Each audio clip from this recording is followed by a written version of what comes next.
오늘도 이렇게 주일 예배에 하나님께 나와 예배하는 여러분들에게 하나님의 은혜와 사랑과 축복이 함께 하시기를 축복합니다.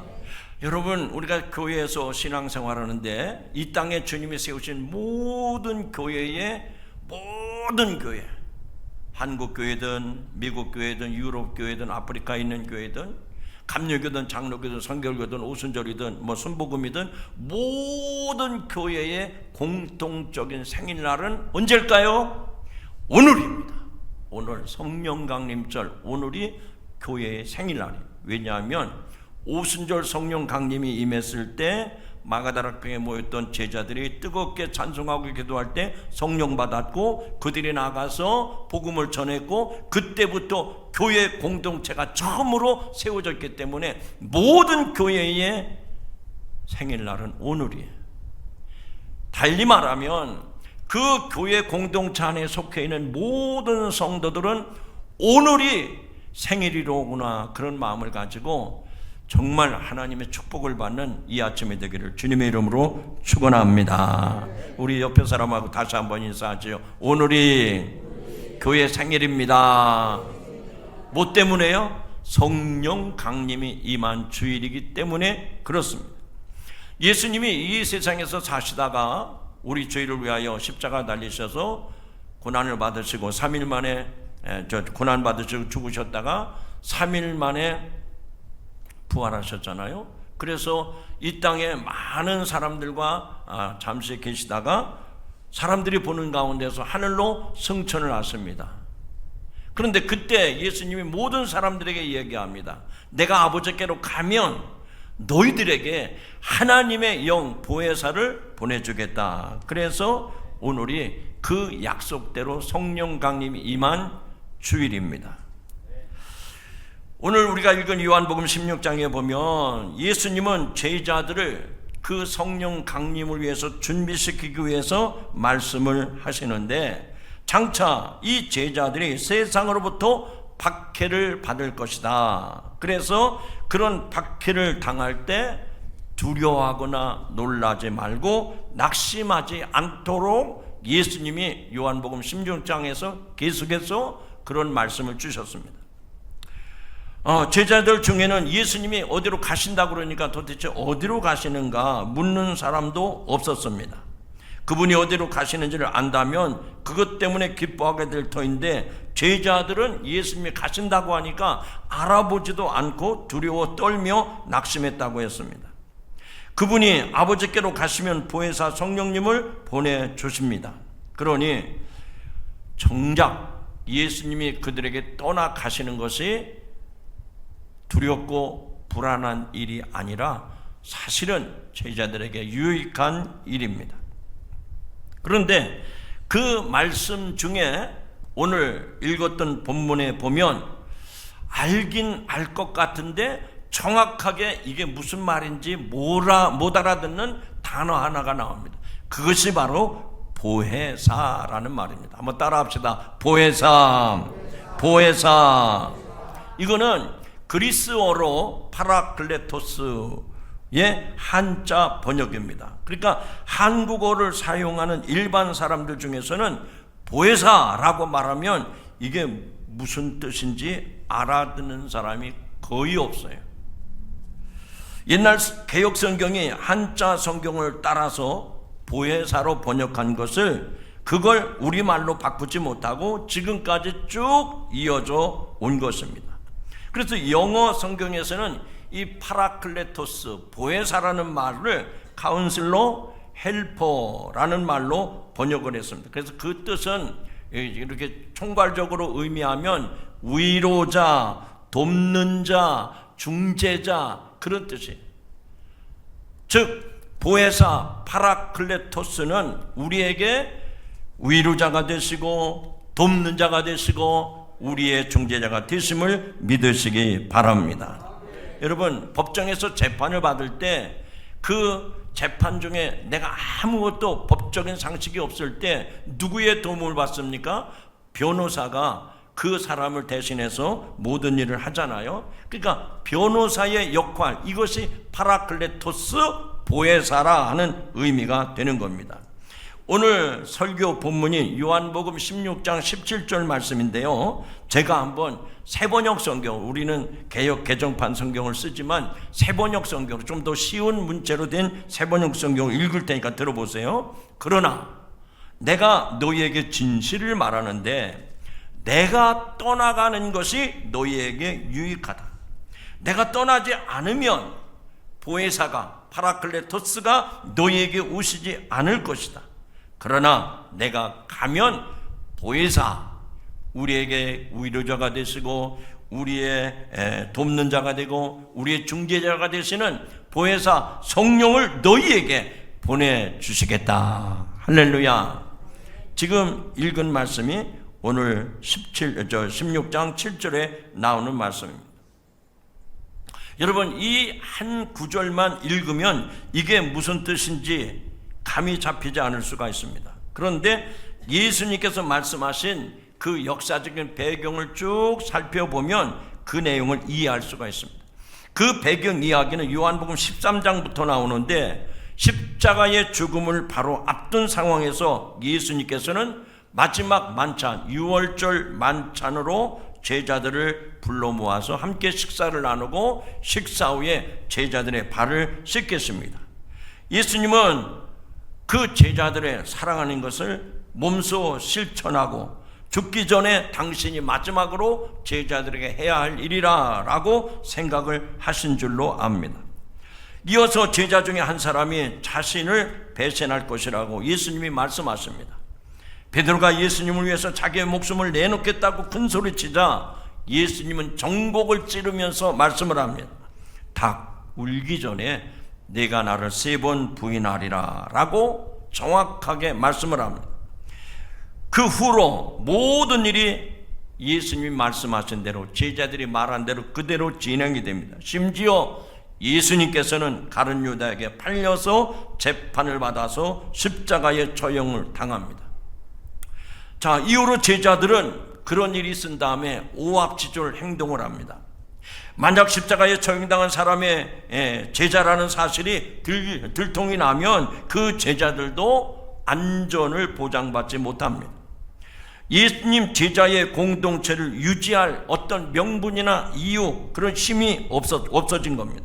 한마디로 말하면 예수님의 제자들이 지금까지 예수님이 계실 때는 함께 모였고 예수님이 가는 곳마다 따라다녔지만 이제 예수님이 십자가 처형당한 다음에는 그 제자들이 다 공중분해되는, 뿔뿔이 흩어지는 일들이 있을 것입니다. 그런데 아닌 게 아니라 예수님이 십자가에 처형당하고 40년이 지났을 때 그 당시에 교회의 대표자 격이었던 세 사람, 즉 예수님의 동생인 야고보와 또 예수님의 수제자였던 베드로, 그리고 기독교 신앙의 교리적인 체계를 세웠던 사도 바울까지 다 죽고 맙니다. 그 죽음이 예수님이 처형당한 후로 한 30-40년 어간에 있었던 일입니다.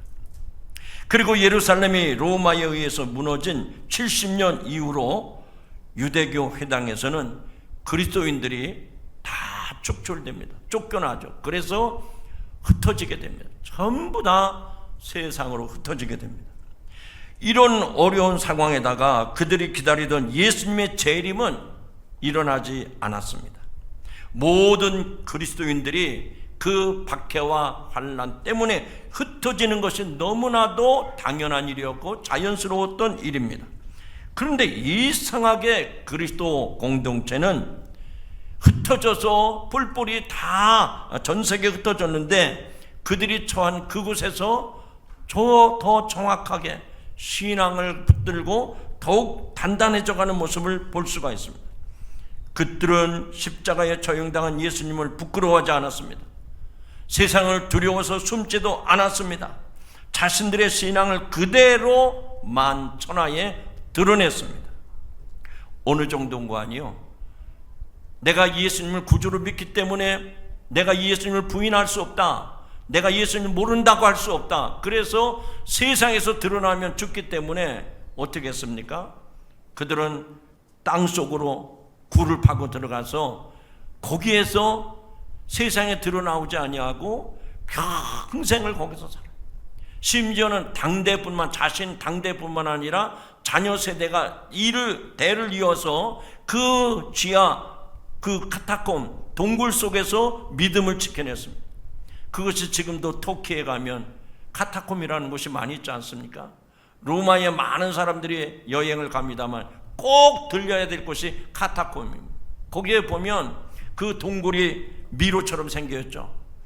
개미 집처럼 이렇게 미로처럼 생겼는데 어느 데는 공간이 큰 공간이 나옵니다. 거긴 뭐 했던 곳이에요? 그 동굴 속에 살던 사람들이 예배 시간이 되면 그 광장에 모여서 같이 손을 붙잡고 눈물을 흘리며 기도했습니다. 그런데 그들이 거기서 살다가 햇빛을 보지 못하고 수명에 단축돼서 다 죽잖아요. 그러면 맨 밑에 토구를 파냅니다. 그리고 거기다 시신을 안장하는 거예요.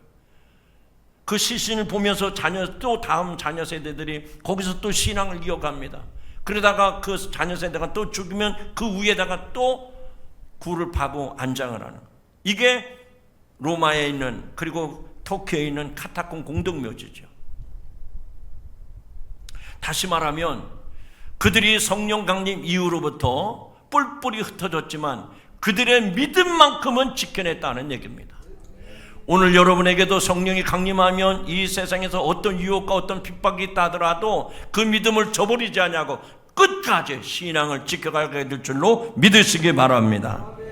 요한복음 14장부터 16장에 걸쳐서 이 보혜사 성령에 대해서 반복해서 그 말씀을 하고 있습니다. 먼저 요한복음 14장 26절에 보면 보혜사 곧 아버지께서 내 이름으로 보내실 성령, 그가 너희에게 모든 것을 가르치고 내가 너에게 말한 모든 것을 생각나게 하시리라 라고 말씀을 합니다. 이 말씀은 보혜사 성령은 제자들을 가르치는 영으로 소개되고 있습니다.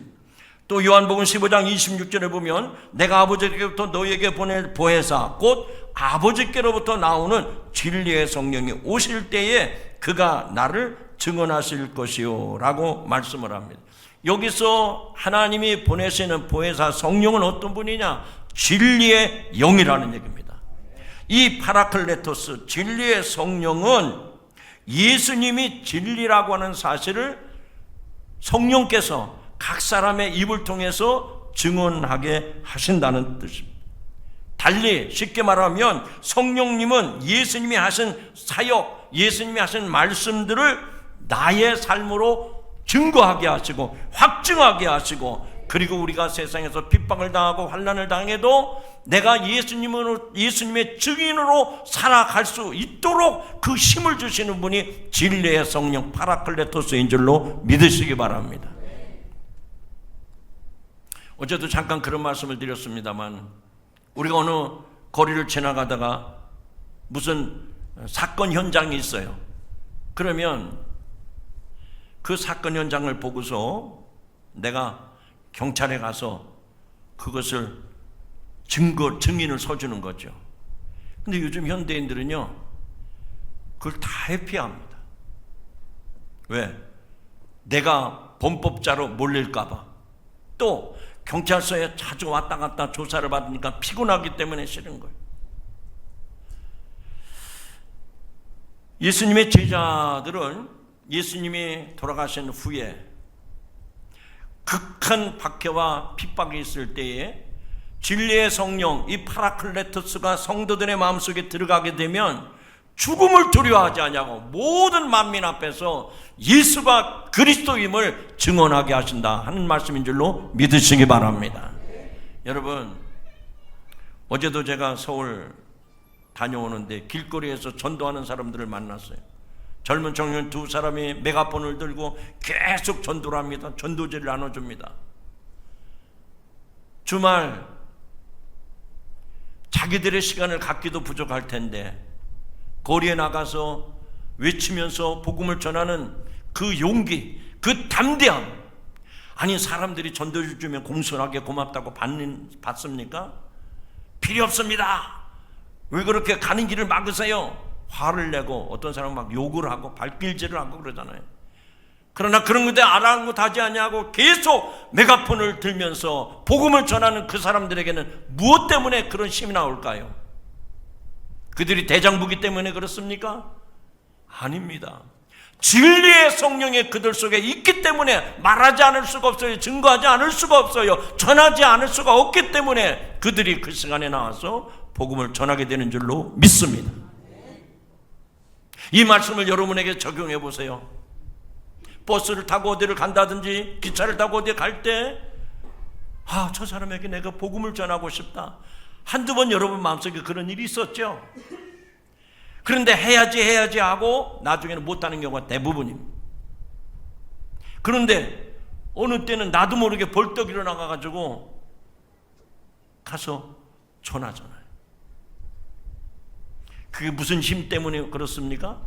진리의 성령 파라클레토스가 여러분을 일으켜 세우고 여러분의 입을 열어서 담대하게 복음을 증거하게 하시는 줄로 믿으시면 아멘 하시기 바랍니다. 그리고 전도는 내가 하는 게 아니에요. 하나님의 영이 나의 입을 열어주고 내 자리를 일어나서 찾아가게 하고 담대하게 복음을 전하게 하는 것은 내가 하는 것이 아니라 하나님의 영 파라클레토스 진리의 성령이 하게 하시는 줄로 믿습니다. 오늘 말씀 가운데 보면 이 진리의 성령에 대해서 파라클레토스에 대해서 세 가지 역할을 언급하고 있습니다. 그 말씀이 16장 8절에 나오는데 그가 와서 죄에 대하여 의에 대하여 심판에 대하여 세상을 책망하시리라. 오늘 저와 여러분이 성령 강림주일을 맞이해서 이 말씀을 잘 이해하면 기독교 신앙의 본질이 무엇인지, 그리고 우리가 성령님을 왜 구해야 되고 왜 성령의 인도함을 따라 살아가야 되는지를 분명하게 알 수 있습니다. 자, 첫째는 죄에 대해서. 자, 9절 말씀 한번 읽어보죠. 화면에 제 마이크 소리보다 좀 볼륨이 커야 됩니다. 확신 가지고 제가 보면 피죽도 못 잡수신 것처럼 그렇게 소리가 약해. 오늘 한번 쩌렁쩌렁하게 한번 해보시죠. 9절 말씀 시작!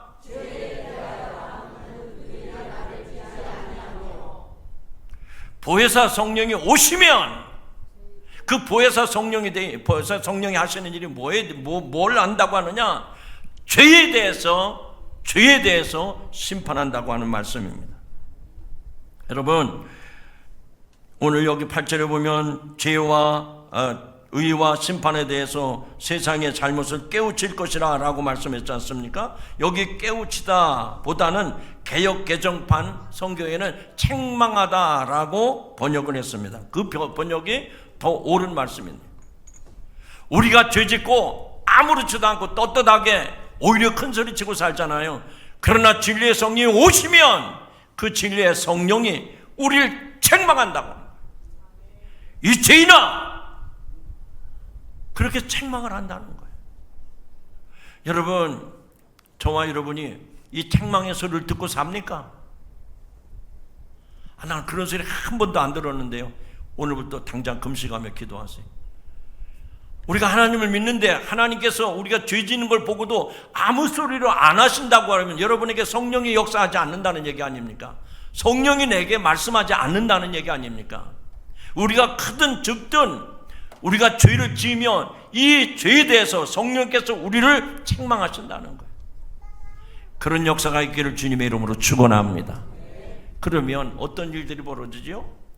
내가 잘못한 것에 대해서 하나님이 성령께서 내 마음속에 울림을 주시는 거예요. 감동을 주시는 거예요. 깨닫게 하시는 겁니다. 그러면 나보다도 더 큰 죄를 지은 사람에 대해서 저주하고 그 사람에 대해서 손가락질하고 그러지 못하는 거. 왜? 나도 용서받았는데 저 사람도 용서받아야 될 죄인이지 내가 저 사람을 비난하고 책망할 일이 아니로구나 하는 것을 깨닫게 되고 오히려 그런 사람들을 위해서 중보하며 기도하게 되는 줄로 믿습니다.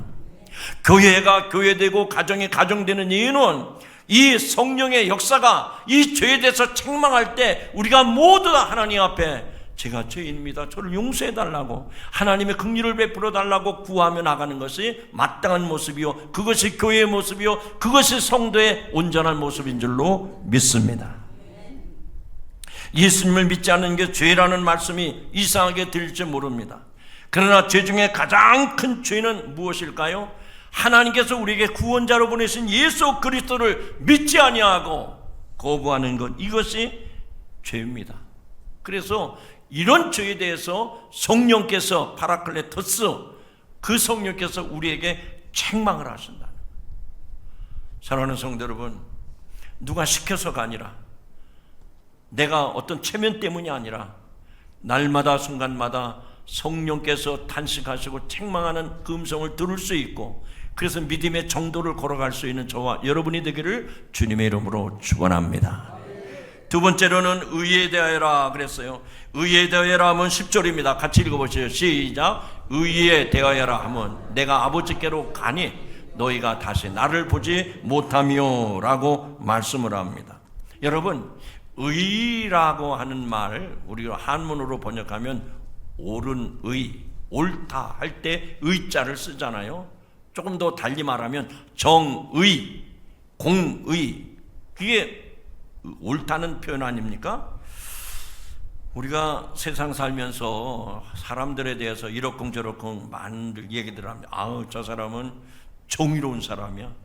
정의를 보면, 불의를 보면 물불을 가리지 못해. 그래서 정의로운 사람이라고 호칭을 붙이기도 합니다.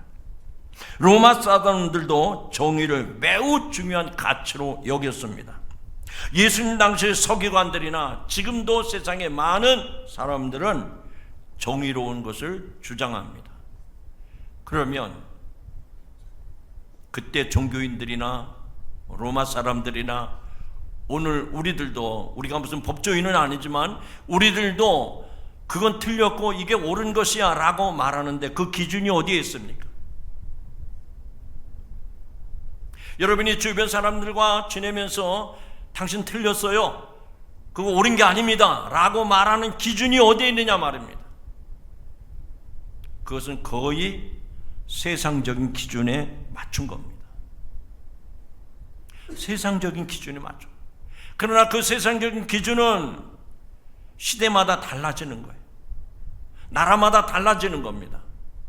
그런데 오늘 10절의 말씀, 성령이 오시면 의에 대해서 우리에게 책망을 하신다 그랬는데, 과연 이 10절이 말하는 의는 무엇을 말하는 것일까?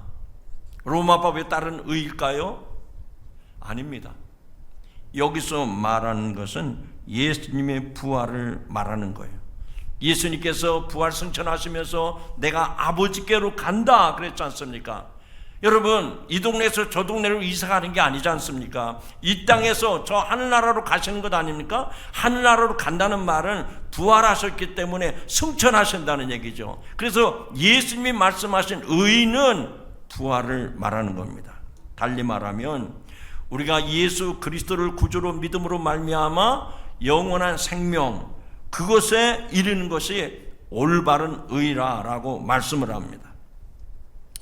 여러분, 로마 시대에 예수님을 믿는 사람들을 핍박했던 장본인들은 어떻게 해서든지 예수님을 제거하는 것이 자기들이 말하는 정의, 공의라고 생각을 했었던 것입니다.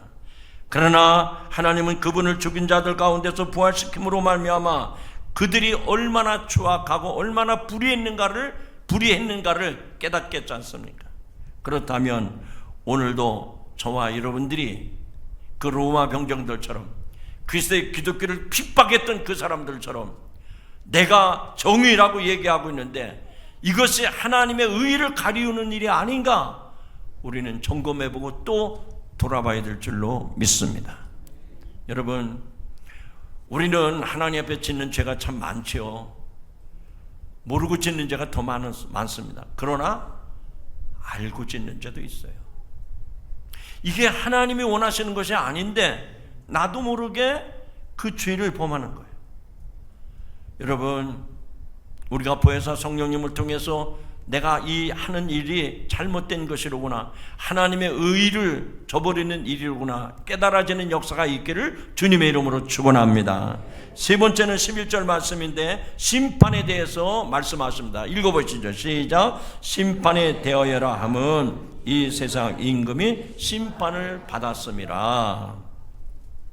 그들은 자신들의 기준으로 예수님을 심판했지만 그 심판으로서 오히려 그들이 심판을 직면하게 됐다는 얘기입니다.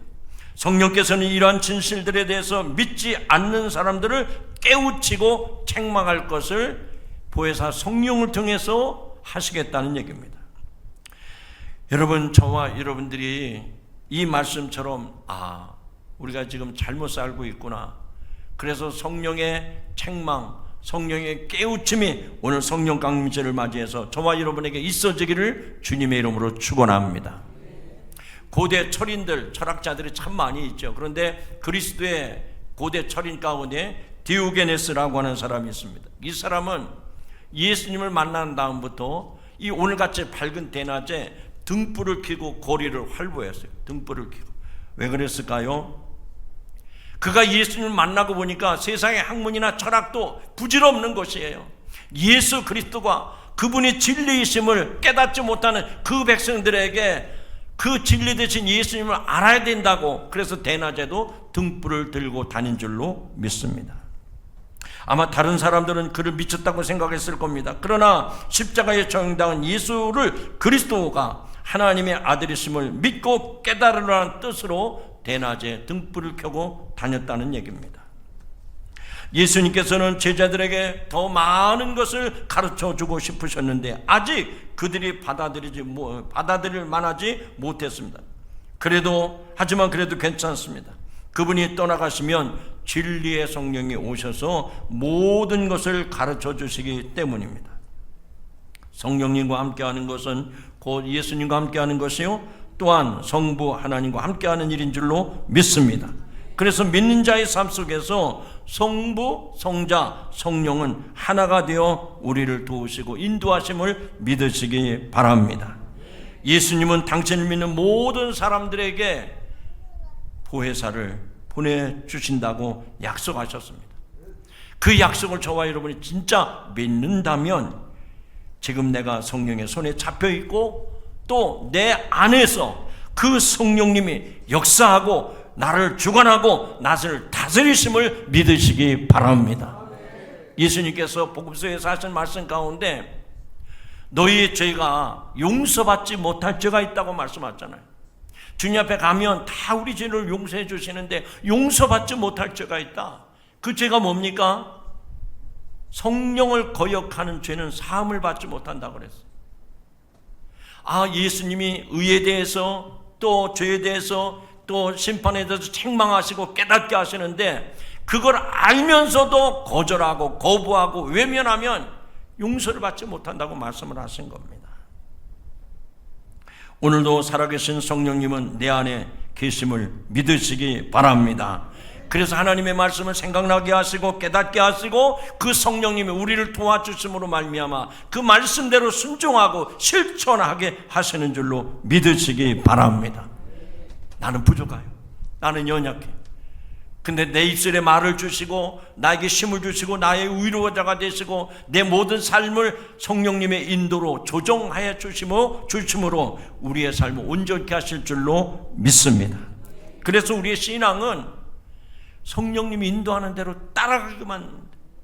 내가 이리와 저리와 할 필요가 없습니다. 성령께서 우리를 선한 길로 복된 길로 생명의 길로 인도하시기 때문에 성령님의 인도를 따라서 살아가는 수동태적인 삶을 살아가는 저와 여러분이 되기를 주님의 이름으로 축원합니다. 오늘 성령 강림절입니다. 이 말씀을 통해서 하나님께서 보내신 보혜사 성령 파라클레토스가 이런 역할을 한다고 하는 것을 깨달았다고 하면 그 깨달음 속에서 여러분의 믿음이 따라가기를 주님의 이름으로 축원합니다. 우리는 교회력을 따라 신앙생활하는 성도들 아닙니까? 그런데 교회력은 그 매 주일마다 성경 본문이 정해집니다.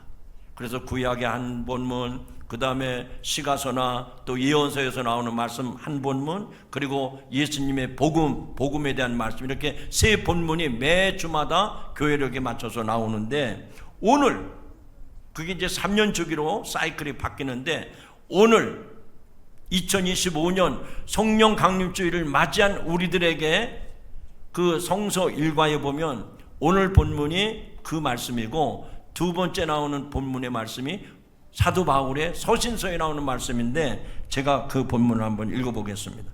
로마서 8장 26절, 27절인데요. 제가 세번역 성경으로 쉽게 읽어드리겠습니다. 한번 여러분이 눈을 감고 한번 조용히 이 성령 강림절에 우리에게 주신 말씀이 어떤 말씀인가 한번 들어보시기 바랍니다. 이와 같이 성령께서도 우리의 약함을 도와주십니다. 우리는 어떻게 기도해야 할지도 알지 못하지만 성령께서 친히 이루다 말할 수 없는 탄식으로 우리를 대신하여 간구하여 주십니다. 사람의 마음을 꿰뚫어 보시는 하나님께서는 성령의 생각이 어떠한지를 아십니다. 그러므로 성령께서 하나님의 뜻을 따라 성도들을 대신하여 간구해 주시기 때문입니다. 여러분, 얼마나 이 말씀이 힘이 됩니까? 얼마나 위로가 됩니까? 우리가 부족해서 하나님께 무엇을 구해야 될지 알지도 못하고 아예 기도를 접고 사는 사람들도 많지 않습니까? 그런데 하나님께서는 보혜사 성령을 통해서 말할 수 없는 탄식으로 우리를 위해서 하나님께 중보기도 하신다는 거예요. 그리고 저와 여러분에게 위로자가 되어주시고 우리의 중보자가 되어주시고 우리의 인생을 조절해 주시는 가이드 역할을 하는 분이 보혜사 성령인 줄로 믿습니다. 오늘 이 말씀을 통해서 성령님, 내 삶을 인도해 주옵소서. 내 삶을 다스려 주시옵소서. 내가 내 삶을 주관하는 것이 아니라 이제부터는 내가 성령님의 인도함을 따라 살겠습니다. 믿음으로 결단하는 이 아침이 되기를 주님의 이름으로 축원합니다. 하나님 아버지 감사합니다. 오늘 성령 강림주일을 맞이해서 우리에게 보내주신 보혜사 성령님이 없으면 우리는 그와 같은 존재입니다. 나그네 같은 존재입니다. 그러나 나의 연약함을 아시고 하나님 앞에 기도하며 말할 수 없는 탄식으로 간구하시는 성령님, 우리의 위로자가 되어 주시옵소서. 우리와 동행하여 주시옵소서. 우리의 삶을 인도하여 주시옵소서. 그래서 내 맘대로 살지 말게 하시고 성령의 인도하심을 따라가는 우리 모두가 되게 하여 주옵소서. 예수님의 이름으로 기도하옵나이다. 아멘.